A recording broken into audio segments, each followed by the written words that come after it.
Welcome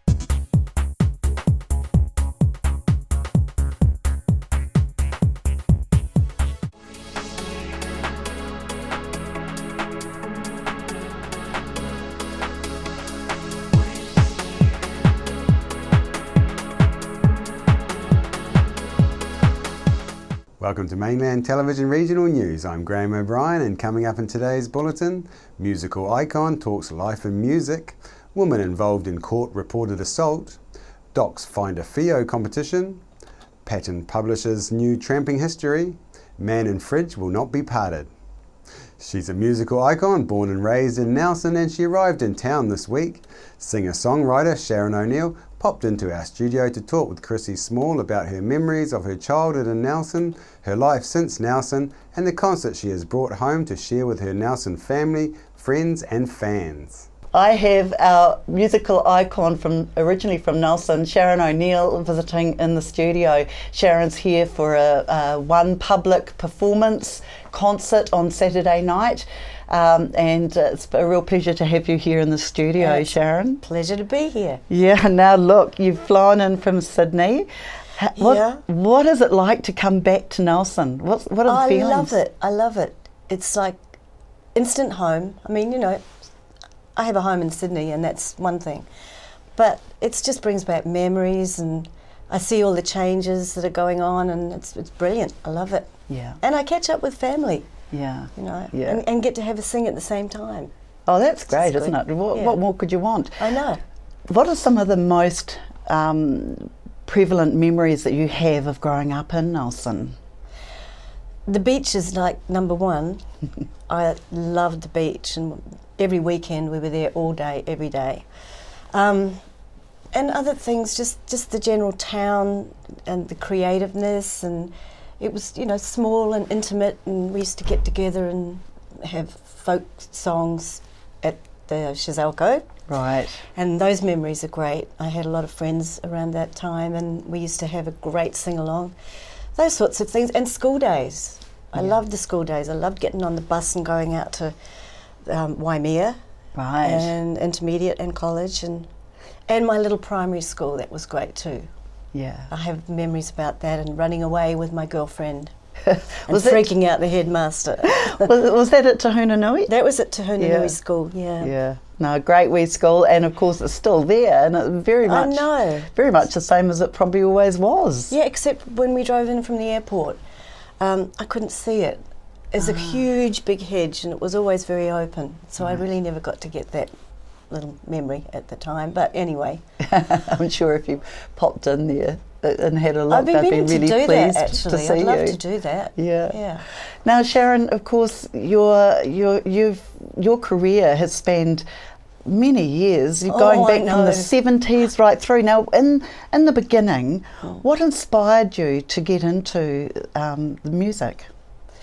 I think when I was very little, I think it was a Christmas present from Mum and Dad. They got me a zither, you know, and you had to, you know, zithers are kind of very angular with the strings, and you'd put your sheet of music under it, and that was your cheat sheet.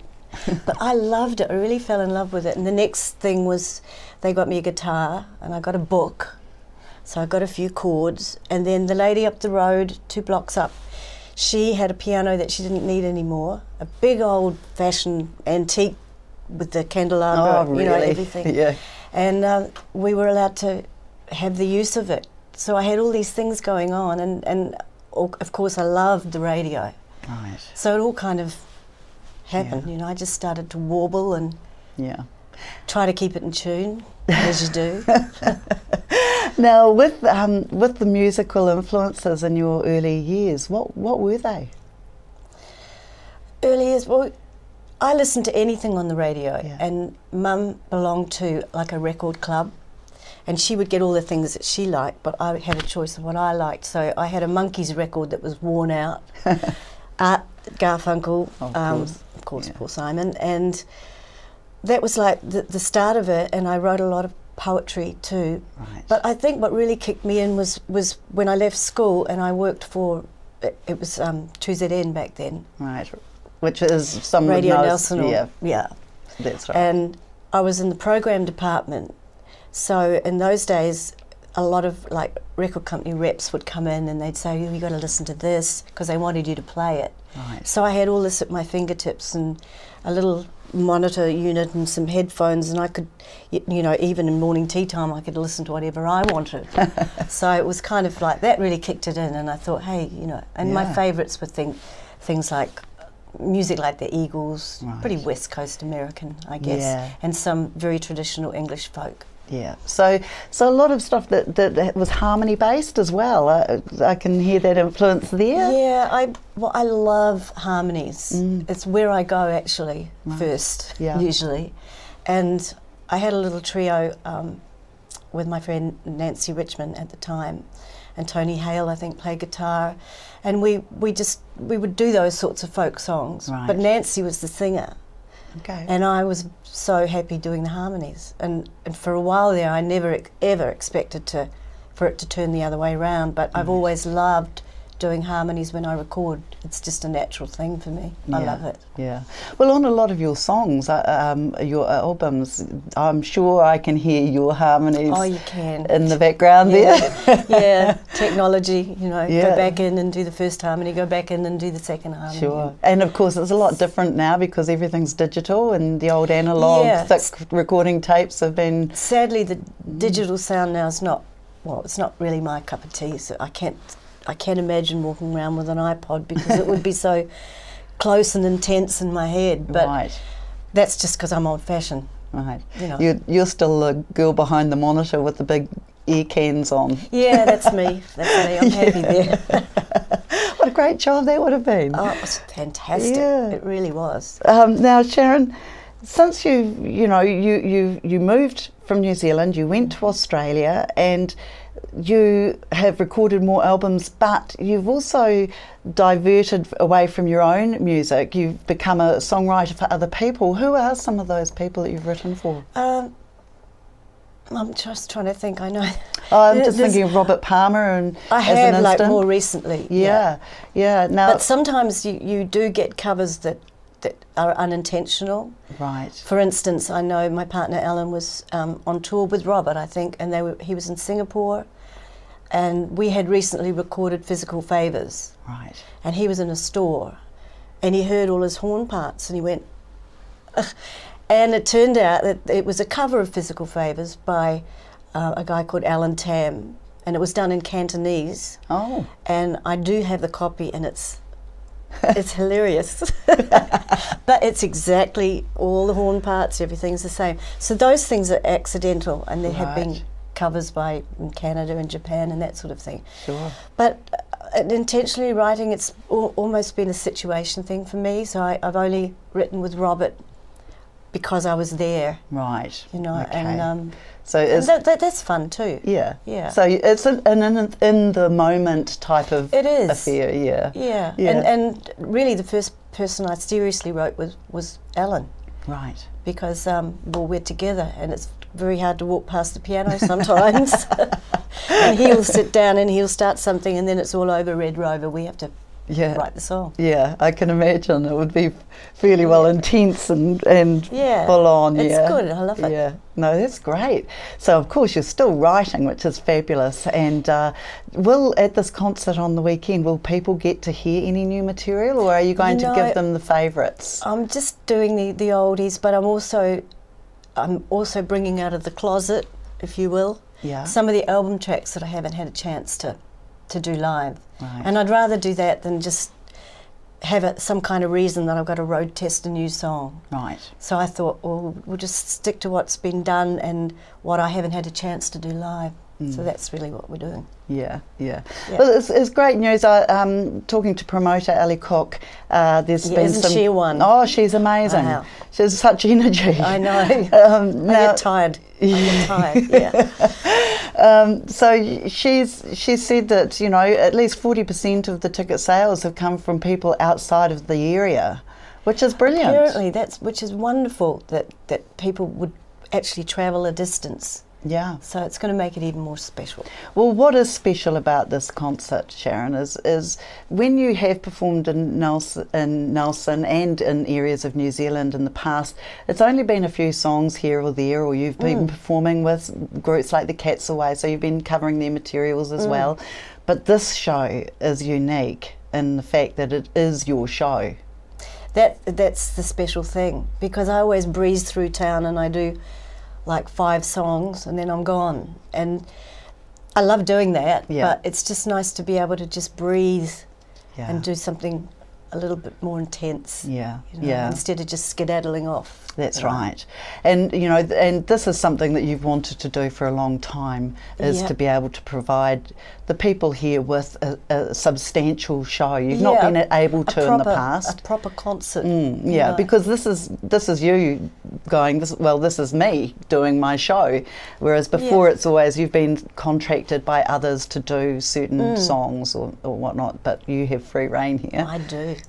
It's good. It's a treat. It is a treat. Great. Oh, Sharon O'Neill, it's been a real pleasure to have you in the studio. It's always lovely to see you home in your hometown. Thank you, Chrissy, and I can't wait to hear your vocals. My warbling. Your warbling, your beautiful warbling. Thank you very much.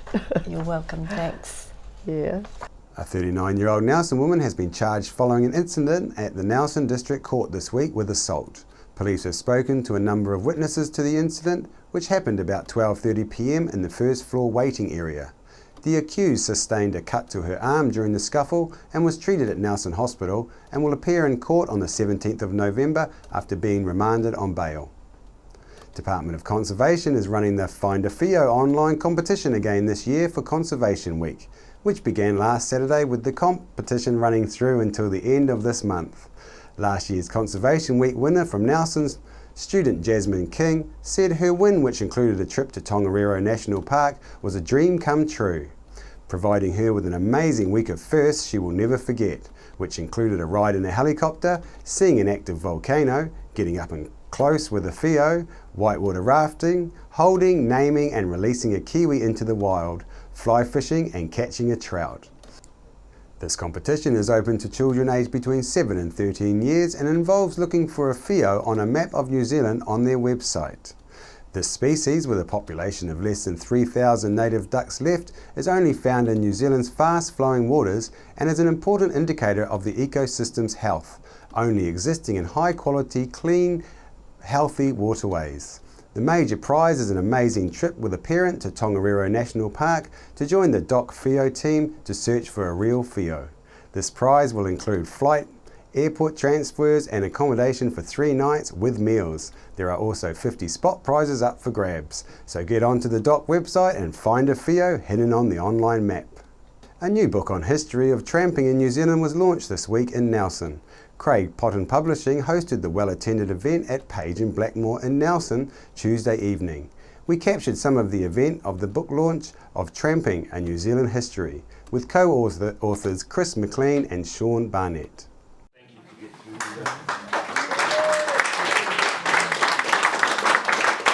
Actually, when they first came to me with the idea, I of course said yes, this is a fine idea, but I have to be honest with some reservations about as to be actually how interesting it would actually turn out to be. They've actually turned out a book that is incredibly readable, incredibly interesting, but also rigorous and thorough and a really fine piece of work. And the fantastic evidence of that really is how it has been drawn in by the tramping community who have taken this to heart. So I don't really need to say anything more. Sean and Chris are going to give you a short presentation.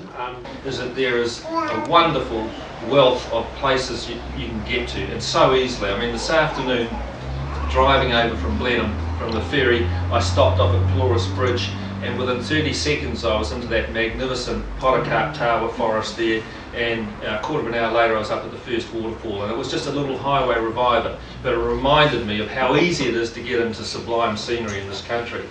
But the historical context for nude tramping is that it came from Germany, where nudity has been an important sort of cultural pursuit for probably more than 100 years, and it came to New Zealand through a student, Ormond Wilson, who studied in England and travelled extensively in Europe, particularly Germany in the 1930s. He brought the practice back to New Zealand and introduced it to progressives such as Bill Such and Morva Williams, who in turn led their friends into doing it as well.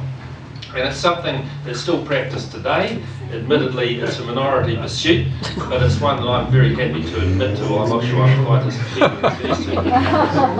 But it's an interesting thing, this nude tramping, because when Sean and I were putting the book together, we had this sidebar on nude tramping, and we kind of thought that it might provoke some interest. But we had no idea what a media mesmerising phenomenon it would be. The first thing that happened was that Campbell Live wanted to film us tramping nude. And you'll be pleased to know that we refused to prostitute ourselves to television and declined. And then our very own publisher said that he wanted us to arrange a special promotional tramp in the nude. And again, and then about 2 weeks ago we were playing favourites on Kim Hill, and somebody mischievously sent in an email saying, ask Chris about nude tramping. And otherwise sort of coherent conversation was suddenly hijacked by that subject. And New Zealanders' enthusiasm for things in the outdoors really took a step up in 1953 when Hillary and Tenzing Norgay had their great success on Everest. Up until then, there'd been a real prejudice against trampers and climbers.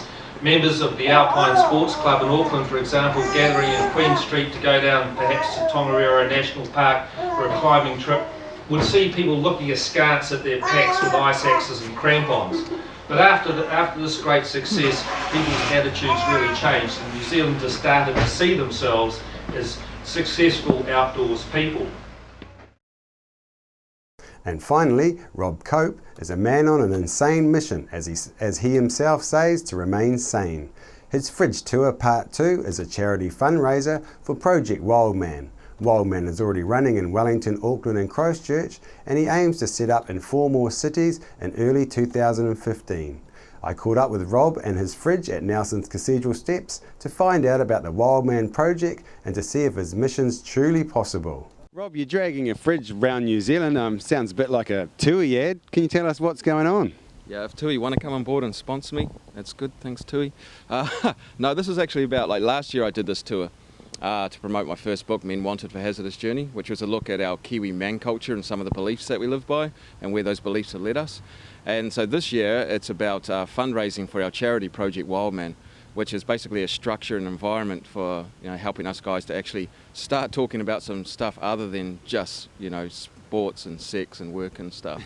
So so we're trying to raise 24 grand through Spark My Potential, and so what's awesome about that program is that once we get to a certain point, they match dollar for dollar of the donation. So it's awesome. Fantastic. Yeah, and that 24 grand will get us set up in 4 more cities, which will be awesome. We're already in Wellington, Auckland and Christchurch.